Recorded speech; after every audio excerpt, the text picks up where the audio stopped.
Hi guys, welcome back to another blog. तो मेरा नाम हम सभी का स्वागत है गाइस। भोजपुरी का पावर स्टार पवन सिंह का सुपर डुपर बेहतरीन जो कि ज़बरदस्त तरीके से गाना आ चुका है, जिस गाने का बोले दुनिया में पनिया। सुपर डुपर बेहतरीन मस्त गाना है और आप लोग गाना सुने। अभी लगभग 3 घंटा पहले आ चुका है। 3 घंटा में 2 लाख व्यू हो चुका है, जो कि आराध्या फिल्म आ चुका है।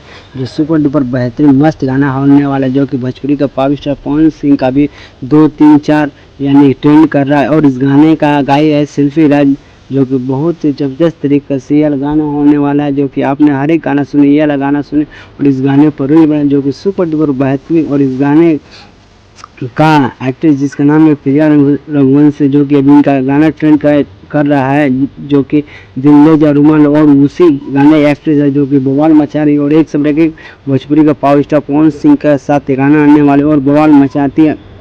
और इस गाने का लेखक है जिसका नाम है रोशन सिंह विश्वास, जो कि बहुत ज़बरदस्त तरीके से। और एक सब रोशन विश्वास जो कि भोजपुरी का पावर स्टार जो पवन सिंह के गाना दिया और सुपर डुपर बवाल होना। और इस गाने का म्यूजिक दिया जो कि प्रियांशु, एक बवंडर एक बवाल वाला गाना, जो कि भोजपुरी के प्रियांशु सिंह, जो कि भोजपुरी के नाम है म्यूजिक डायरेक्टर। और इनका बवाल मचाते हैं। सो गैस आप लोग गाना सुन। और इस गाने पर जो कि भोजपुरी के गाने ये भी लगभग 1-2 घंटा ट्रेंडिंग नंबर 1 पर चल जाएगा, जो कि भोजपुरी का पावर स्टार पवन सिंह गाने अभी सब गाने ट्रेंड कर रहा है, जो कि भोजपुरी का सबसे बड़ी और एक बेहतर बता भोजपुरी का पावर स्टार पवन सिंह का 9 तारीख को फिल्म आ रहा है, जिस फिल्म का नाम बजरंग, जो कि एक बवाल वाला है, जिसमें मारदार एक्शन। आप लोग गाना सुनो और इस गाने का बवाल होने वाला है। सो गाइस वीडियो अच्छा लगा चैनल सब्सक्राइब, लाइक, कमेंट करना और ये गाना का वीडियो का शेयर करें। सो गाइस वीडियो यहीं से बंद करते हैं।